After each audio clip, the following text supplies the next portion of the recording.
Bem, então como dizíamos no vídeo anterior, ao invés dela criar uma relação de amor, ela aumentou a relação de ódio que já existia entre os dois. Ao invés de aproveitar uma oportunidade advinda mesmo de equívocos na vida que Deus lhe conferiu, ela jogou mais uma vez a oportunidade fora, o que ia gerar para eles um processo de reconciliação a longo prazo, porque nesse momento mais nada poderia ter sido feito. E veja o que André Luiz escreve aqui de maneira interessante sobre a condição do desencarnante. O organismo perispirítico da entidade que não chegara a renascer alcançou em movimentos espontâneos a zona do coração. Tal situação agravou o fluxo hemorrágico, que assumiu intensidade imprevista, compelindo a enfermeira a pedir socorros imediatos, depois de delir como pôde os vestígios de sua falta. Então veja que interessante esse fenômeno fisiológico das questões espirituais, que o espírito que estava em processo de desencarnar devido ao aborto, ainda jungido, vinculado às células do corpo físico da mãe, chega de maneira involuntária ao coração. E quando ele chega ao coração, isso aumenta o processo hemorrágico que estava acontecendo. E a enfermeira que não previa tal complicação é obrigada a pedir ajuda. Veja o quanto as ações dos espíritos, dos seres inteligentes da criação, interferem em nossos corpos, porque aqui era involuntário, mas na verdade o desejo simples do espírito era: vou fazer com ela o que ela está fazendo comigo. E isso levou, ainda que sem saber como, à região do coração da mãe, promovendo ali um aumento desse processo hemorrágico que culminaria no desencarne. Dito isso, André Luiz continua a nos dizer que a mãe vai, agora já no estado de consciência, gritar, porque percebia que o espírito ainda não tinha sido expulso. Olha que interessante. Odeio-o, odeio-o, clamava a mãe materna em delírio, sentindo ainda a presença do filho na intimidade orgânica. Volta a dizer a mãe: nunca embalarei o intruso que me lançaria a vergonha.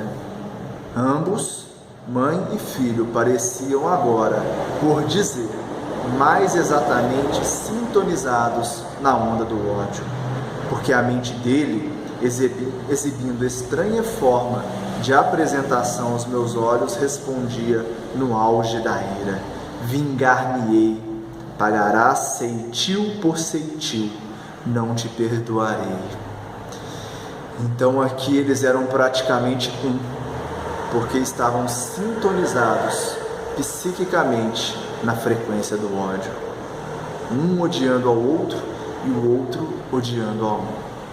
E esse espírito que havia perdoado, que havia aceitado a condição de reencarnar na condição de filho daquela que fora sua algoz no passado, com a expulsão, com o aborto, não consegue perdoar e retoma o ódio que ainda obviamente não tinha superado, porque se de verdade já tivesse superado e perdoado, também perdoaria este equívoco da irmã, o que seria obviamente muito bom para ele, porque ele alçaria um voo de evolução espiritual. E aqui fica para nós também uma reflexão, porque ele não era obrigado a odiar, embora a situação odiosa da mãe, ele já havia perdoado. E quando nós de verdade começamos a compreender que não devemos perdoar 7, mas 70 vezes 7, cada ato, embora obviamente muito difícil, que outros perpetrem contra nós, nos cabe o dever cristão do perdão.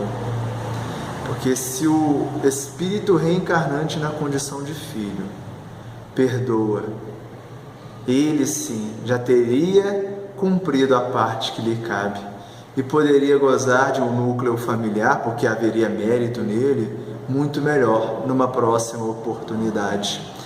Mas, como não perdoou de fato, a mãe, quando aborta, traz para ela e para esse ser, o que aumenta a responsabilidade da jovem mãe, uma condição de sintonia psíquica do ódio, a qual nem um benfeitor Calderaro e nem Jesus, em verdade, agora poderia intervir, porque seria necessário dar tempo ao tempo, porque muitas das vezes Deus, em sua misericórdia, nos permite o tempo como o Senhor para o nosso despertar, para que, a fim de que, observando os efeitos negativos de nossas ações, possamos verdadeiramente arrepender e convertermos-nos para uma vida melhor, e que o nosso perdão seja sempre sincero e verdadeiro.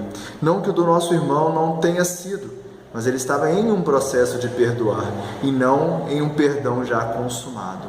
Que nós também nos coloquemos na condição desse jovem, não é? Desse irmão que iria reencarnar, e pensemos: será que o nosso perdão já está consumado? Porque muitas das vezes dizemos que já perdoamos, mas será que, se aquele indivíduo que nós dizemos que já perdoamos cometer algum equívoco contra nós, vamos perdoar 70 vezes 7?